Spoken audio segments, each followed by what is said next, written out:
Welcome back, everybody, to your favorite rockers, ranters, and ex-professional skateboarders. As always, I'm Smiggy, joined here by my lovely co-host, Ryan. And I couldn't possibly get the pointing wrong this week because you're below me this week and not to a side. And I reversed both of our cameras, so I had to screw it up anyway. So first things first, I've been wearing, so I have like this really nice, whatever kind of jacket, sweater you want to call this on. And it's got like this cool, and I've been wearing like all this is just a long sleeve white shirt. But this feels to me, for some reason, like very, very put together and very regal. Like almost like when you're wearing a suit and you just have like a little bit of the shirt popping out of the cuff and all that. So I've been rocking this all day and I feel kind of silly about it. But also when you're young, rich, and handsome like me, you get away with things like this. Feel fancy, get fancy with it. And yeah, that's something that when I worked at the formal wear place and I had to do measurements for tux rentals, you had to measure the sleeve so that you showed a little bit of cuff underneath the jacket. So yeah, you got it. So tell me this then, Ryan. Because you, like you just said, you worked at a formal wear store, tuxes, you know, a lot of, I'm sure, homecoming, prom, all of that coming through. Now, I understand the nuance of this. You were obviously younger and you were, you know, an employee at a store just trying to make some money. You're a kid. If you saw, I don't know, just pick a random demographic here, a skateboarder walk into your store, what are you trying to dress them in? What kind of garb are you putting them in? Well, I don't know, because things changed a lot. I started working there in 2012, so you can picture how different tux things have changed. Like when I started there were still brown tux, and there was one with pinstripes, and there was a white one with black pinstripes. And like after a couple of years there, like those completely moved out. You would never see someone in that right now. And same thing, like a few years ago, I actually have a picture of it, but they had this really cool looking tie-dye almost. Like royal blue was like the main jacket color, but it had greens and reds and everything else thrown in there. If a pro skater came in, they're like, I need to wear a tux, but I don't really want to wear a fancy looking formal tux. It will be that. It would be that one. I actually think they called it the Hendrix. So I think that was it. Yeah, named after Jimmy. So you're telling me you wouldn't dress them like Freddy Krueger, like what I'm kind of looking at on the screen next to me here. Yeah, for anyone who's listening on like Spotify or Apple instead of on YouTube, we decided to throw up some video game footage that I recorded of me playing the new Tony Hawk. Well, I say new, but it's like 5 years old at this point. The remake of Tony Hawk 1 and 2. That way people on YouTube have something to look at. I mean, besides us. You know, you get some bonus little extra video game footage here. And what more could you need than us?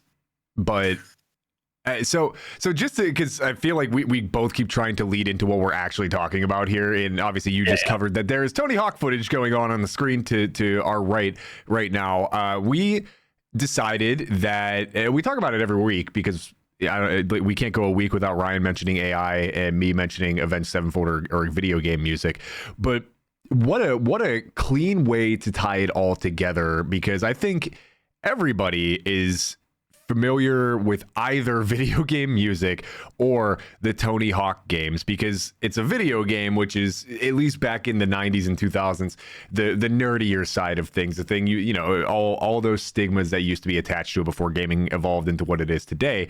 But it was also a video game about skateboarding, which is an inherently cool thing to do. So it was a bit of an antithesis to itself, and it's a bit different too, because as we're going to continue to get into here, Tony Hawk games weren't your traditional video game music by way of just making, you know, fun beats in the background, this, that, the other.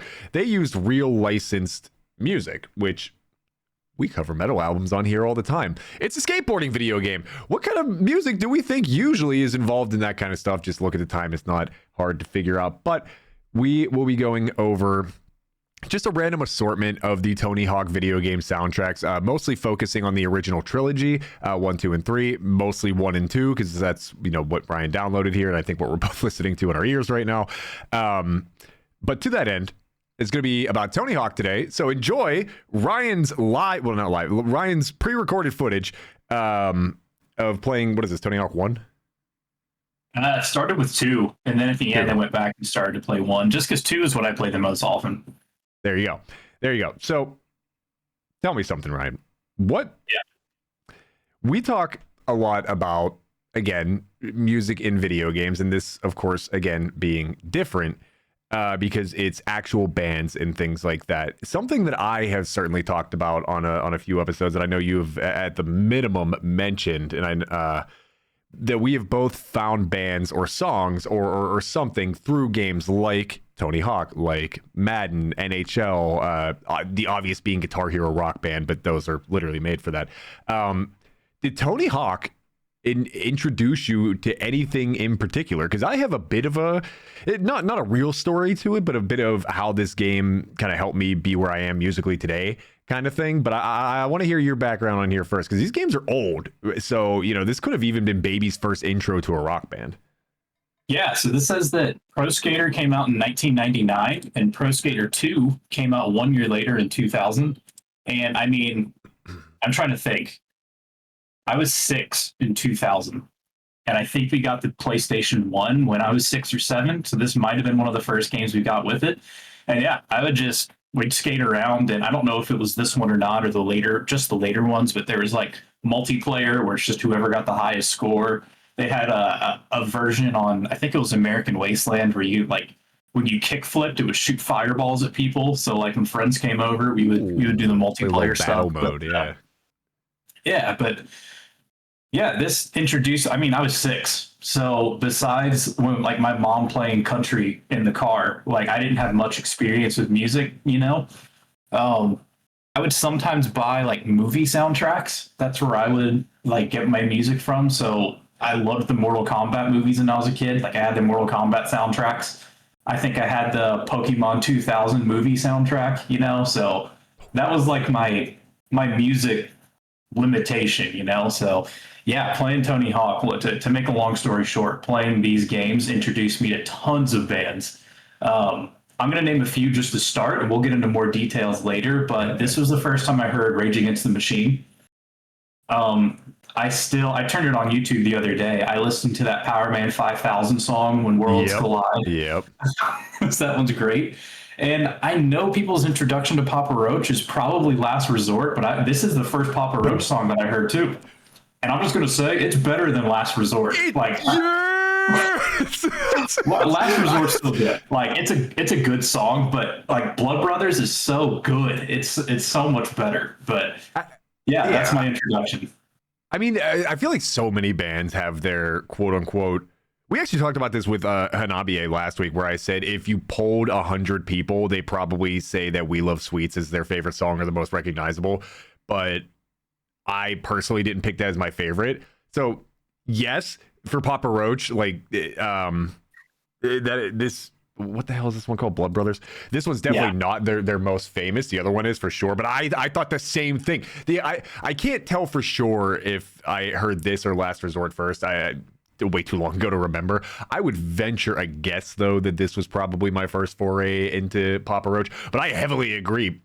And that's why I love soundtracks like this, because my little anecdote to go along with Tony Hawk was I didn't really get into rock or metal or anything like that until probably, oh man, I'm trying to think, probably like 8th grade, maybe. I can pinpoint the exact moment in time. It was Madden 06 on the Xbox, and it was hearing Backcountry by Avenged Sevenfold. That 1000%, that is the absolute genesis of it. But to this point is my brother was much more into like the softer side of rock, is how I'll say it, even though rock doesn't really have a soft side. But your Linkin Parks, your Yellow Cards, Green Day, all of that. I guess like alternative or words like that are more. Yeah. So, and my older brother is 3.5 years older than me. We share a lot of the same interests. We shared a lot of the same physical features when we were younger. So as a younger brother, what's your job to do? 1, be as annoying as you possibly can to your older brother. And 2, to hate everything that they love because you crave, you desire your own identity at that point. And something that I always kind of kept to myself a little bit for a few years until I kind of realized how silly that is bands like this on Tony Hawk. Like I'd play Tony Hawk and be like, oh, Papa Roach, this is dope. Power Man 5000, Worlds Collide. Like, come on. Everybody loves these songs. But I like would never really admit it out loud that it's like, come on, kind of with this shit, because I wanted to be my own person. So I was like a closeted rock fan, I think, for a little bit, because I was so scared to tell mom and dad. So for Tony Hawk specifically, this would have definitely been my first foray into the genre of rock as a whole, like listening to it for an extended period of time, other than like my dad having the radio on in the car. And this definitely helped shape what then later became my love because of hearing Avenged Sevenfold. Like, I think if I never hear this stuff first, I probably hear the opening of Backcountry and go, nope, good, go next. Yeah. But that brings me to my next question here, and obviously we're gonna stick relatively close to the Tony Hawk soundtracks. I think people are gonna kind of understand here that this is just also a general discussion about music in video games as a whole, especially when video games use real soundtracks like this rather than, you know, just making up like 8-bit beats and stuff. But do you think that for a game like this, if they would have went the other way with it, and you know, like your Undertales or your Deltarunes, your Pokemons, your Final Fantasies, right? Though none of those have System of a Down in them. None of those have Rage Against the Machine in them. None of those have those kind of things in them. They again make their own music, their own original sets, because video game music is meant to not distract you from what the thing you're actually doing is. Do you think if a game like Tony Hawk went the other way and went to a more traditional video game soundtrack rather than using real music, do you think that makes the game better or worse? That's hard to say because there's a lot of iconic tracks, like you just mentioned, Undertale, that came around just by making original game music, you know? We'll just watch you, first off, ACAB, because I almost just watched you get absolutely demolished by a mall cop on a fucking golf cart. Yeah, there's a stage where you're like out in the city in cars, like taxis are just flying by. I get hit a lot. So when that comes up, yeah, be prepared.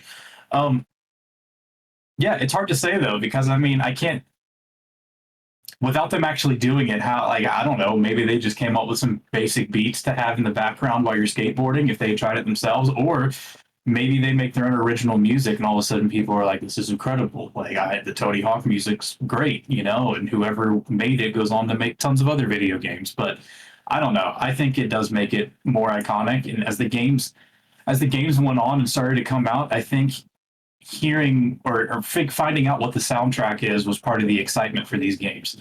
Kind of like with Grand Theft Auto. I mean, I've heard we've been waiting for GTA 6 for a while. It's finally been announced. Finally, you know, is going to come out.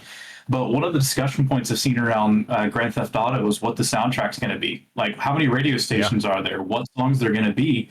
And one cool thing that I like about the Tony Hawk games and Grand Theft Auto, it's kind of interesting because instead of people saying, oh, I hope that this song is in here, or I hope that this band gets put in there, people seem to be more excited about discovering new music through like Grand Theft Auto. And I think it was the same way for Tony Hawk. So I don't know. I guess now that I'm thinking about it, maybe it is better that they didn't go original and that they decided to, you know, put in songs like this. I do want to hear your thoughts on it, but I also wanted to ask you this question. Yeah. We're a rock and metal podcast, so of course that's the songs that we're focusing on here. But these games don't just have rock and metal songs; they have a lot of like rap and hip hop artists as well. Ska was a big thing at the time, apparently, because there are a few songs on here that sound like the intro to America's Funniest Home Videos. It's just a wild, like interesting genre in my opinion. But when you said you were rebelling against your older brother, did you find any of like the rap or hip hop songs to be like ones that you gravitated more instead, out loud anyway? Definitely out loud. I think without even having to remember, that would just simply be true.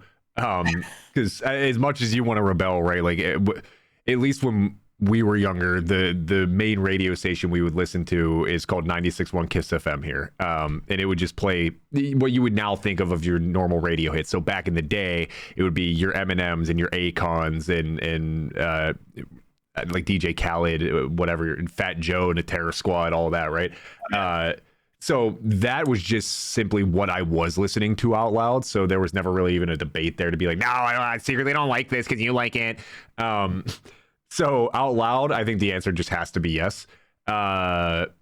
I'll be honest, because I talk about this on a few episodes, namely the Baby Metal and Hanabiye ones, where, and actually even the Poppy one, I thought about that after last week, where on all three of those albums, my favorite song was the non-traditional metal song. It was Crystallized by Poppy, it was Kawaii by Baby Metal, and it was Ride with Dating Apps Generation by Hanabiye.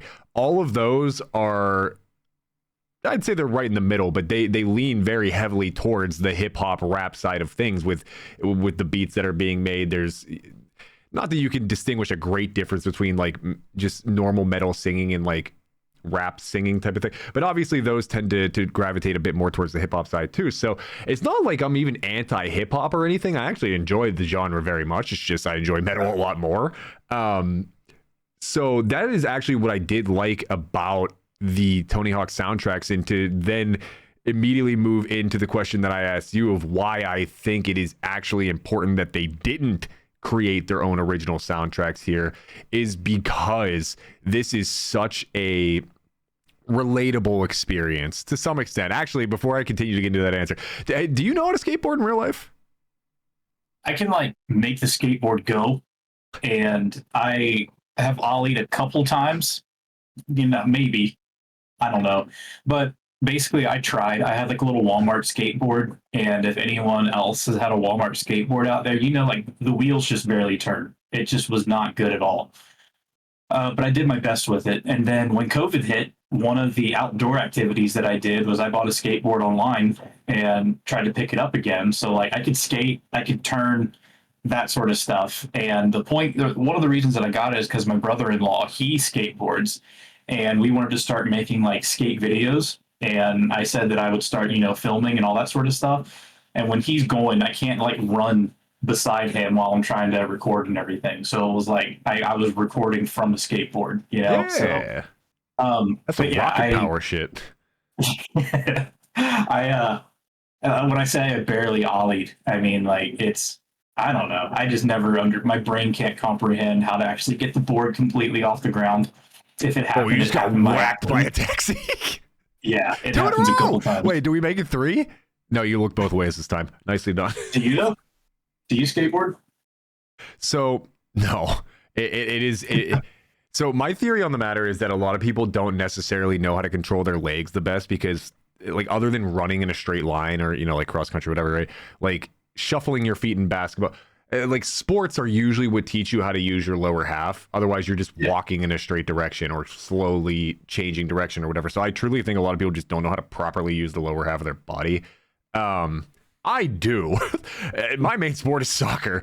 I don't know how to skate for shit. The last time I even put rollerblades on, I went and like tried to play deck hockey with some friends. This is years ago, maybe even pre-COVID at this point, or maybe during COVID at this point.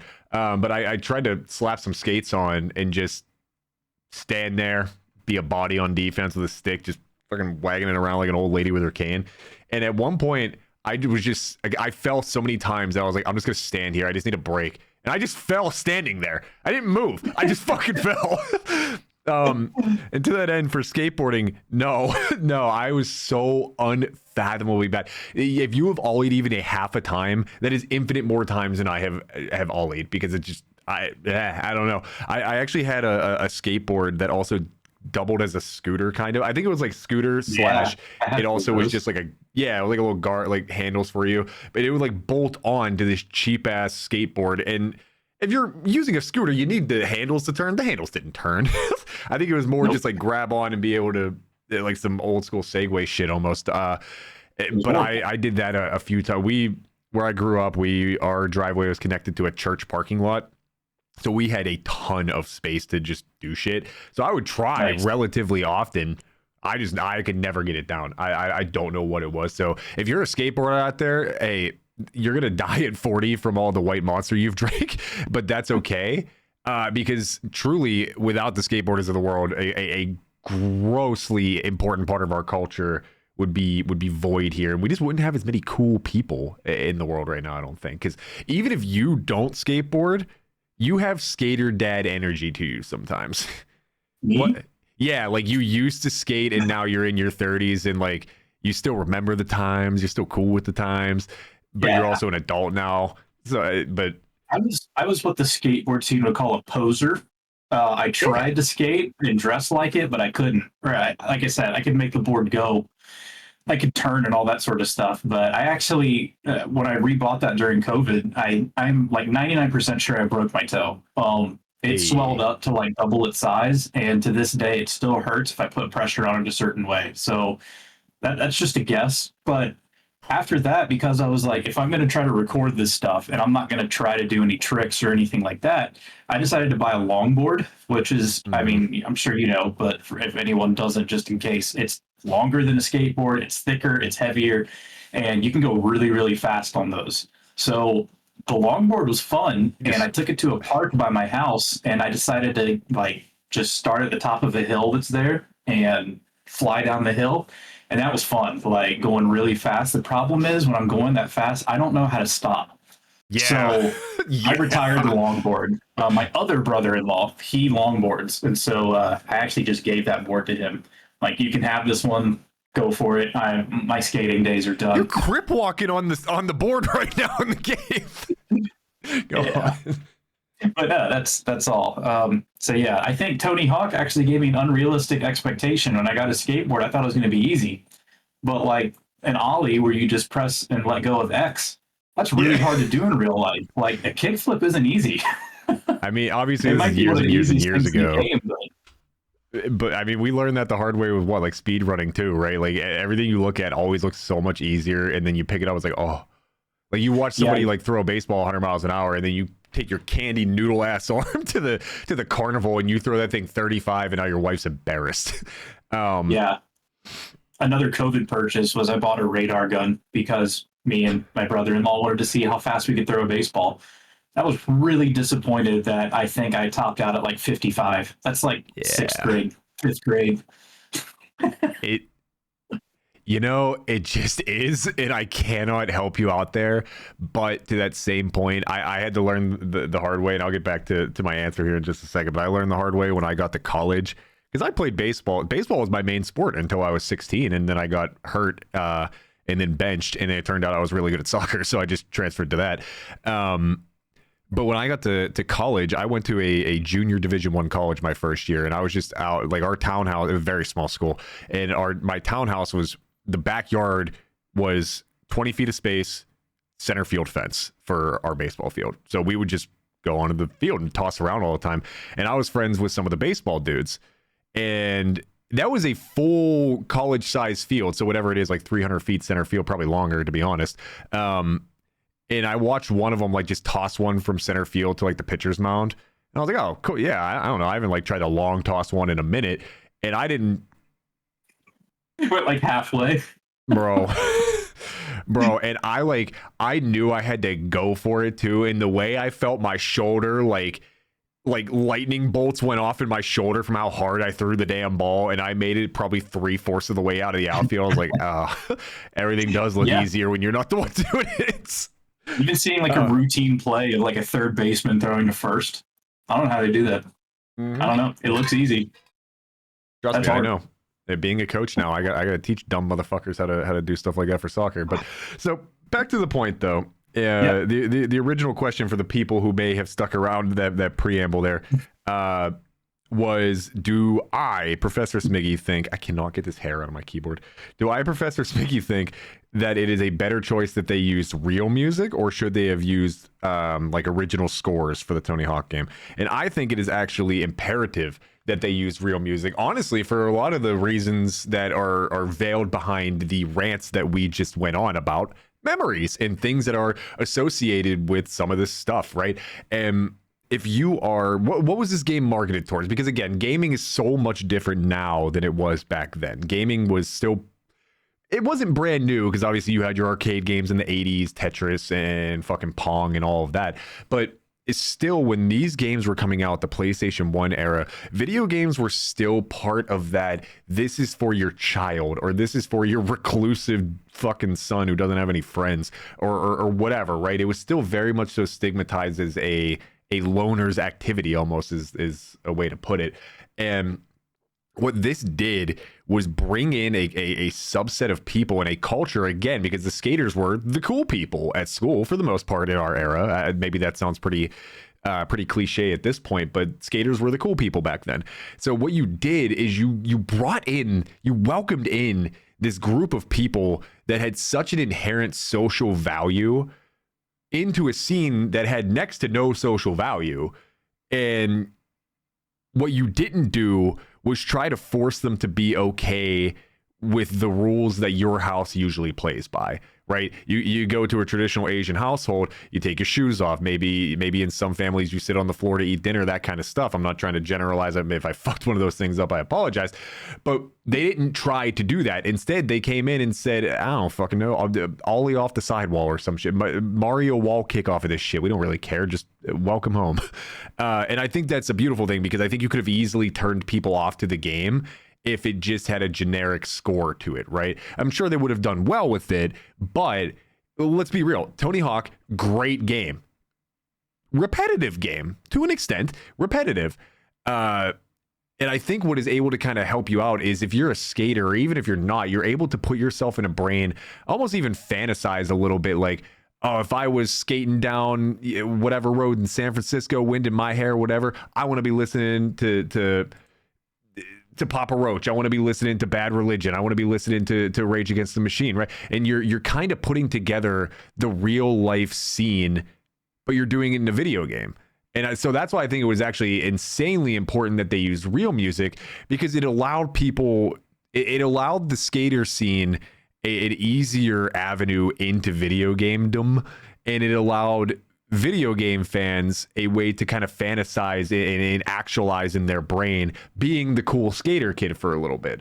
And of course, that's not even to mention what we have already mentioned, where it was just probably really important to do it this way because this helped people find a lot of bands that they might like, or again, turn people onto rock and roll in general. So I actually think it was pretty important that they used real music rather than just making things up for it. Yeah, I mean, look, in hindsight, for sure, they went the right way. And I'm curious because I've heard for like movies how much it can cost to license a song. Like, how did they get a budget in, like, for the first game? I mean, the first game has like 10 songs, that's it. But still, having to license 10 different songs, I wonder how much that cost them. How much of the video game budget actually went to just being able to play these songs. But yeah, it introduced me to a lot of bands. There was another one, Tony Hawk 4, which I didn't play that one a whole lot, but I did have it. Tony Hawk 4 has AC/DC on it. They have TNT, and that was the first AC/DC song I heard. Now, I'm sure like on classic rock radio or something like that, you know, I had heard Back in Black or like from a movie soundtrack or something, but this was the first song that I remember standing out where I'm like, dang, I like this song a lot. So yeah, Tony Hawk 4 is my introduction to AC/DC. And it's like the more we talk about it, the more I'm realizing like how many bands the first time I heard them was on like a Tony Hawk game. I mean, to that exact point too, like we talked about the Papa Roach song Blood Brothers. It's because I didn't even like look at what songs were on what albums or anything. I just kind of picked one of the soundtracks at work today and just threw it on. And the Papa Roach song, if I'm not mistaken, is the first song on the yeah, it is on, at least on this playlist on Spotify. It's the first song on the number 2 soundtrack. And like I said, I didn't even know what I was listening to yet. And as soon as it came on, I was like, holy shit. And like my mind was back playing that game. So I have been, I don't know why, and maybe it doesn't end this week, next week, or ever, but I've been on this how video games affect your brain kick for the last couple weeks for some reason. I don't know if I've just been hitting the hookah before we started recording, but I think that again kind of ties into the idea of what I was saying, why it was so important that they put in real music, because you create those memories by association thing where, like I just said, I heard Papa Roach's Blood Brothers and I was playing Tony Hawk again. Like that was just the first thing that I thought of. Whereas if I'm listening to like Ludacris's Chicken and Beer, I'm playing Mario Sunshine again. That's a hell of a combination, but that was my life when I was in like 6th grade. But that aspect has always fascinated the hell out of me too. And I wonder to what extent even on the opposite end, because I enjoyed the Tony Hawk games a lot, regardless of the music. They were just very fun. So I wonder how much of that I was able to parlay into the idea of, oh, I like the game. That just made me like the music that came along with it. Obviously, years and years and years down the road, I just like metal now. We run a fucking metal podcast, if you guys didn't know. But I wonder how much of that maybe even initially made me even just passively want to continue to give it a chance. Well, to go along with that, I have a question for you then. And I have my answer. Are these actually good songs, or are you just nostalgic for them? Because I'm curious. I'm not a huge Papa Roach fan anymore with the music that they're currently putting out. But I'm like, oh yeah, Last Resort, Blood Brothers, Lifeline, all those like that. Those are good songs. That's the good stuff. Is it the good stuff? Or is it just the nostalgia? Like when you heard Blood Brothers and you were playing Tony Hawk in your head. If you had never heard Blood Brothers before, never played Tony Hawk, and someone turned that on for you today, we decided to like review a Papa Roach album and you heard it. Is it good? Is Worlds Collide good? Because that's like techno rock, like industrial kind of. Yeah. What do you think? So let me ask you something, Ryan. Do you like Imagine Dragons? Imagine Dragons? No. I don't like Imagine Dragons. Yeah, fucking nobody does, and they deserve to have what you were about to say happen to them. Shouldn't say deserve. Strike that from the record. Not gonna strike that from the record. Anyway. I think the answer to your question is both, because I remember, again, associating things with a video game. It was some Madden game years ago, like 2017 or something like that. I don't know. I was just playing it, and what is it? Whatever It Takes by Imagine Dragons came on. So 2018, whatever that was, but it was before 2020. And when that came on that game, I was like, oh, this song bangs. Is it Imagine Dragons? It's Imagine Dragons, dog. It's not good. Honestly, I still don't hate the song, but I don't like it as much as I used to because I started listening to it outside of the context of playing the game that it was attached to. Yeah. So I think that kind of answers partially that. I think some of it, like there's a number of songs. I was just looking at the soundtrack where I'm just like, yeah, I will only listen to this when it comes on in the context of playing the game. Because like, what is this? Cyclone by Dub Pistols. I'll be honest, I would never be able to pick this song out of a crowd. Although this one's kind of funky, a little fresh, a little jiggy, a little smiggy with it. So maybe, but my point is there's definitely ones where I'm playing the game and it feels like the flow of the game. It hits that nostalgia, like you said, where I remember listening to this when I was, 8 years old or whatever. So there definitely are some songs that are like that. But for some of them, I think they still are kind of the creme de la creme, because what I also had to put my mind into is when these songs came out, right? And if these are 2026 songs, I just don't know that they necessarily even get made the same way. Like you said now, Papa Roach, maybe they kind of always suck, to be honest, minus a few songs, but those few songs rather is what I should say, were great. And they came out in this era where alternative bands and punk bands and all of that were going fucking ape shit on the beat, and they were just pulling out banger after hit after hit after hit after hit after hit. And now everything is just so saturated in so many different subgenres and TikTok and this, that, the other, not to sound like a boomer about it. But I think if you understand the time that a lot of these came out too, I think it is very impactful, because we talk about all the time, having songs like this gave the industry a chance to grow into something better. Again, in Papa Roach and Imagine Dragons case, they didn't seize the opportunity there. But I mean, even to pick the one-hit wonder out of the crowd here, which is When Worlds Collide by Powerman 5000. I couldn't tell you a single. I didn't know that was the name of the band probably until like 5 years ago. But I didn't know that he was Rob Zombie's brother. Oh. I think you already said that, but I'm learning this for the first time. Hold on. You can keep going. I'm going to fact check myself live here. But like, that's just a banger. It's a one-hit wonder banger. And I think even if it came out today, I'd probably still feel the same.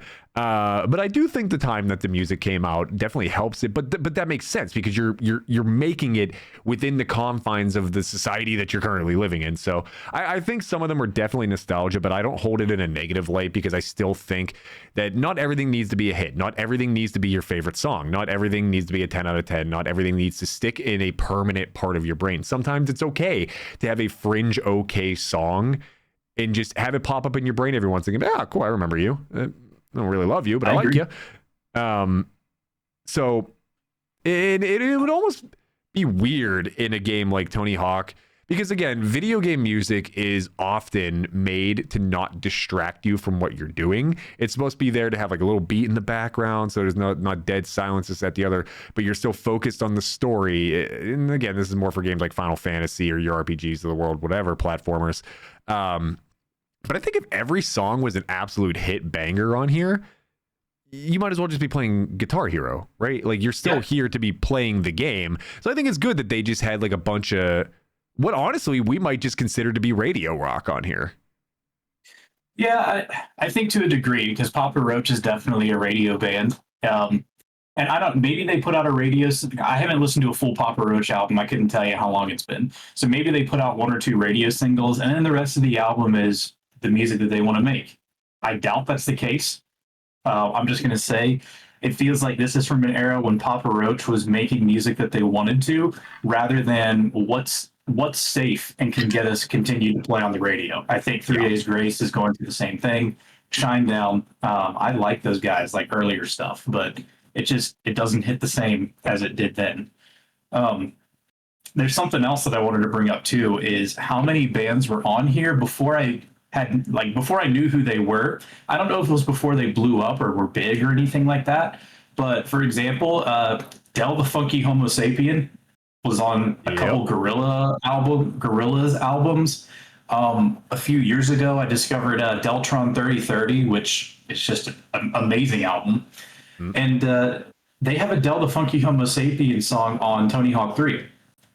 Like, I didn't know that. I've been listening to Del and like didn't even realize it. Same thing with AFI. I remember hearing Miss Murder, and that kind of started my journey on AFI.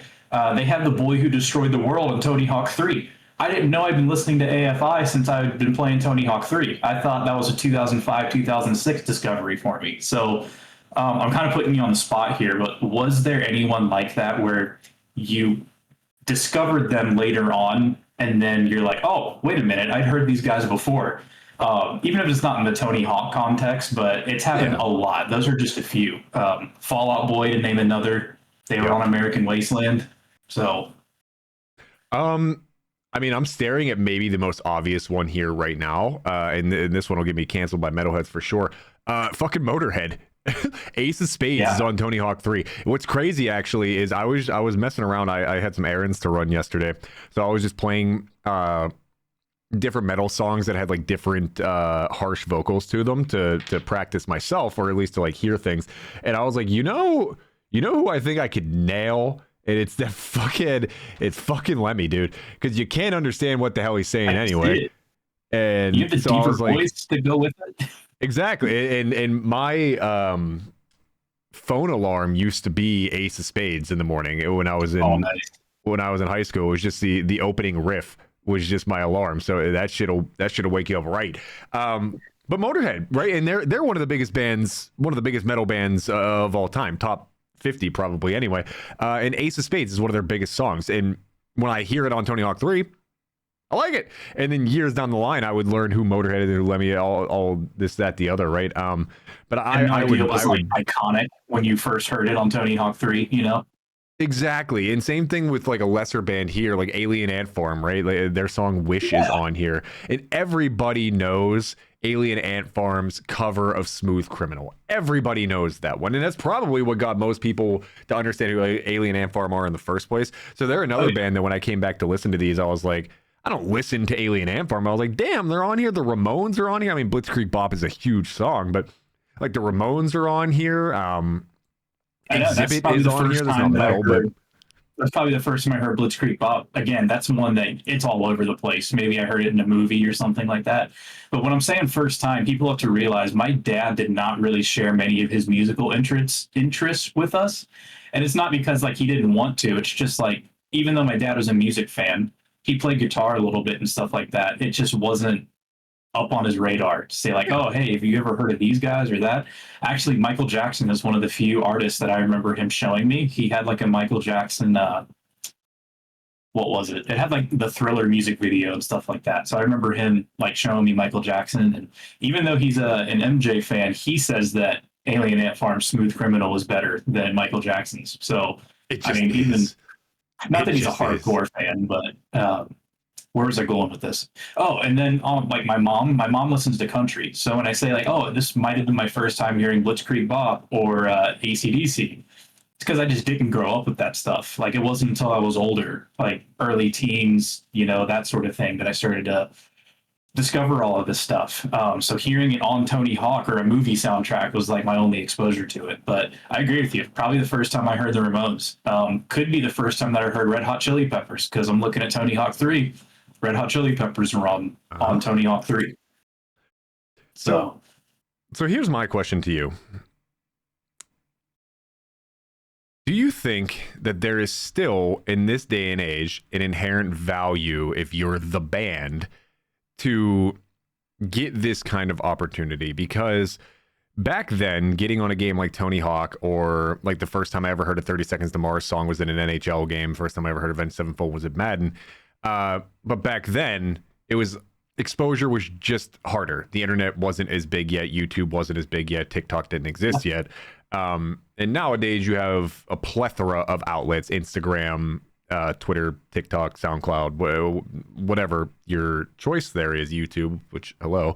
Do you think that there's still an inherent value as a band to get onto one of these songs? Because I know, at least in the realm of FIFA, like right now, FIFA is going through a bit of a renaissance in a bad way, because FIFA used to be known for soundtracks of songs that you could only describe as being FIFA video game songs. They were just, they were so different. They were usually like international bands. Like this, right after saying that, this is going to sound dumb, but like the first time I ever heard Portugal the Man was on there.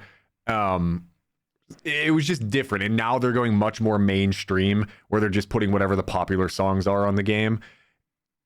But I think, to me, there's still an inherent value to get your music on a Madden, on a Tony Hawk remake, on a whatever, right? Because it still is an exposure tool for you, and it's an exposure tool within a confined space. So if you're a rap artist, you want your song to get on Madden. If you're a punk band or an alt rock band, you want to get on the NHL soundtrack, right?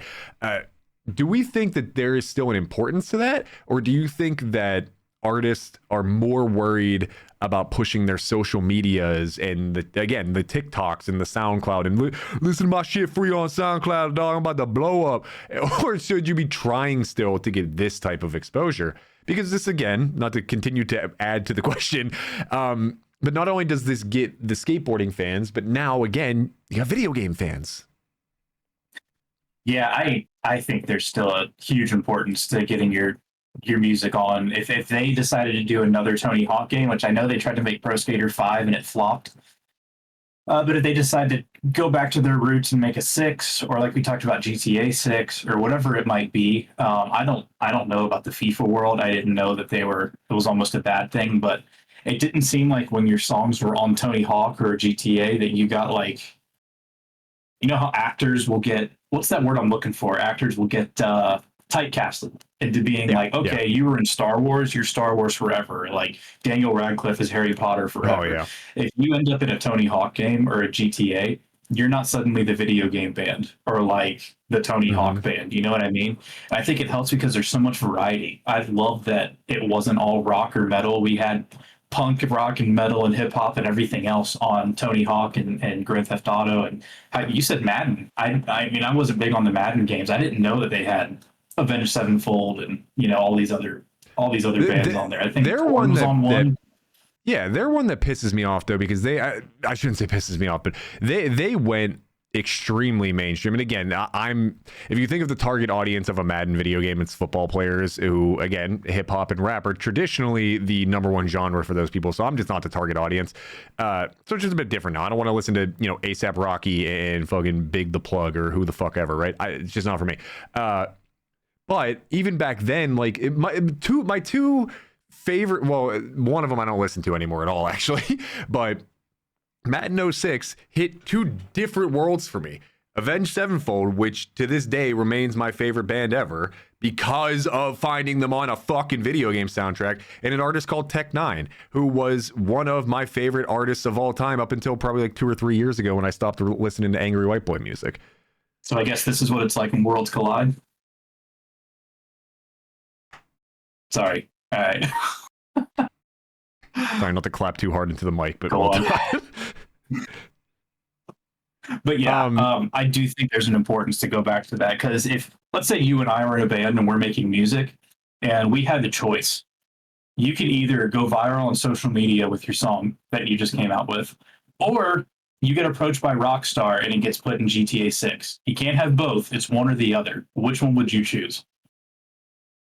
I'm choosing GTA because the viral factor will fade. Most of the time it fades quickly. But if you get put in Grand Theft Auto, I love The Who, and I was listening to a song called Eminence Front, and I scrolled through a couple YouTube comments like I do sometimes, and no, I take that back. It wasn't YouTube comments. I messaged my friend Dean, and I said, "Do you remember this song?" Because him and I used to listen to it, and he said, "Oh yeah, that song was on Grand Theft Auto," and that's how he found out about it. So my point is, anytime you turn on Grand Theft Auto, your song might come on, or anytime you turn on Tony Hawk, whoever's playing it might hear your song again, and it stays relevant. You're getting paid royalties almost. Yeah, and even if, to a degree. Yeah, obviously not literally. Although I will say, whenever I went to look up like how much they might have paid for like licensing for the music and all that, it said that there's not really like any public record on the matter. But apparently, in the realm of royalties, this doesn't have anything to do with the music. It's just the games as a whole. But apparently, Tony Hawk is a smart businessman, because they offered him a one-time $500,000 payment, like for the rights to his licensing. Basically, like, hey, here's $500,000. We get to use you in these games for the rest of forever without ever paying you again. Now, saying it that way, the choice is clear. In 1999 or whatever, I'd be pretty tempted to take $500,000. These games especially because they weren't sure if these were even going to take off. They could have made one game, flopped, and they were done. Right. These games have amassed over $1 billion. I think is what I read. Now, somebody can fact check me on that. Call me a jackass if you want. I'm going to go ahead and assume that he made a lot more money doing that, doing his royalty deal instead. But yeah, so let me have you generalize it here for me, a few things.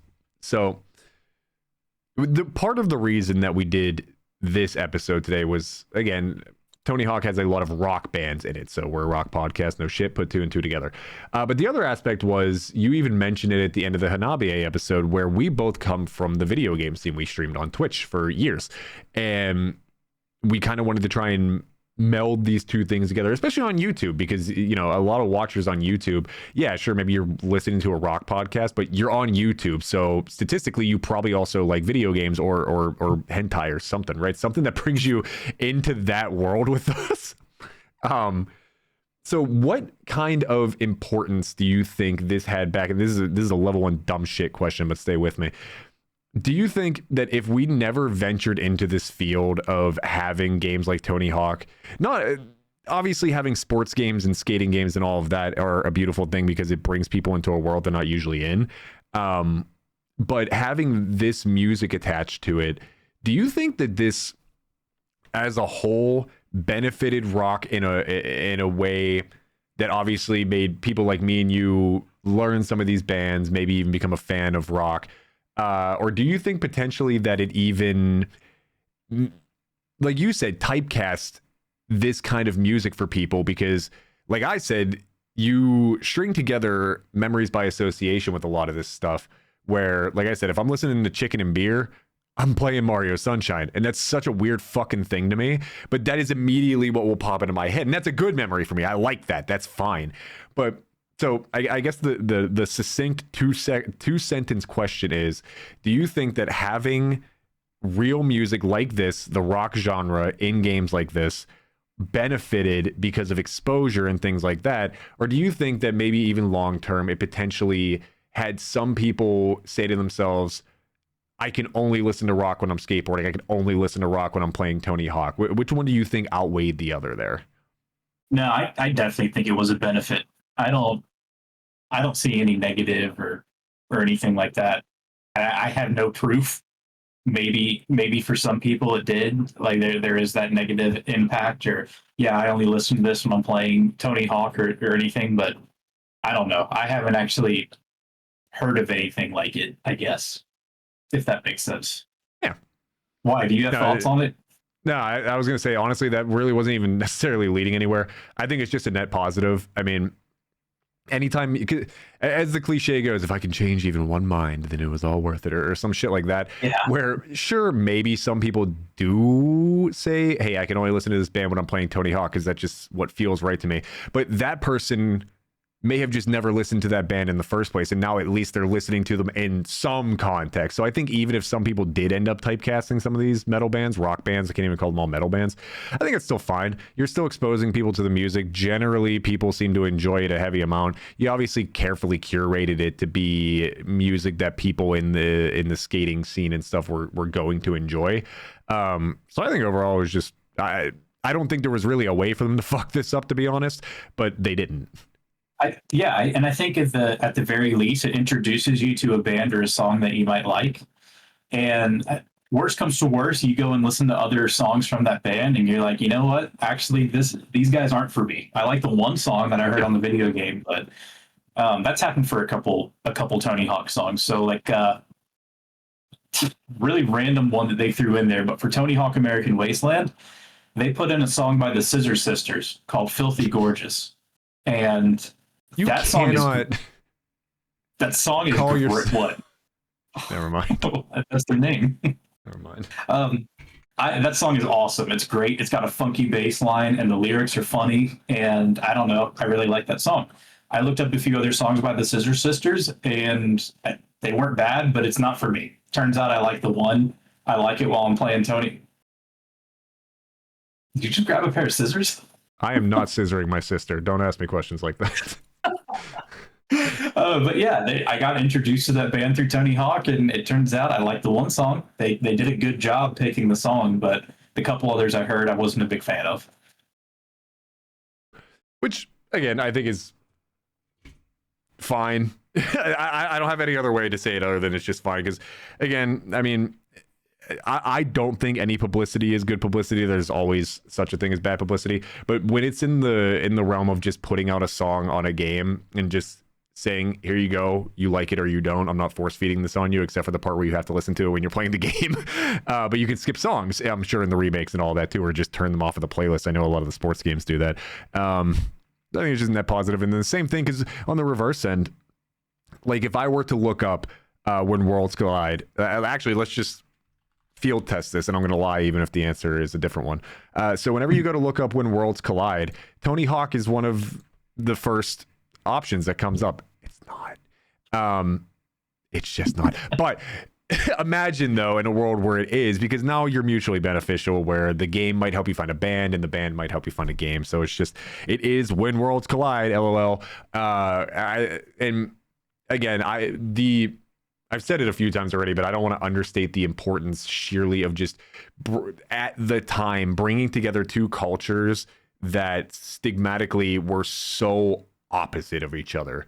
Like, Yeah, you true. had your NFL streets and your NFL blitzes of the world, where it was still arcadey fun and it was a sports title, so you got different groups, all that. But again, skaters were the cool kids, video game players were the nerd loser loners, and you found a way to be like, y'all just love each other for 2 hours at a time playing this game or whatever, right? So I think not only is it great for the music, because it puts you in that spot where it's like, I'm the skater now, I'm the cool guy, even though I can't ollie or move the board. It just in every which imaginable way. Not that we were coming into this trying to give this a 1 out of 10, but I think in terms of the music itself and the cultural impact it had, for all the reasons we talked about for the last 54 minutes, I would say that this is a 10 out of 10. Not all the songs are 10s out of 10. I don't even think maybe not even one of the songs is a 10 out of 10, to be honest with you. But they put together such a beautiful playlist for the exact aura that they were trying to give you. And then again, the cultural impact of bringing communities together and this just being an insanely fucking fun game. So many people, skaters, non-skaters, video game players, non-video game players alike.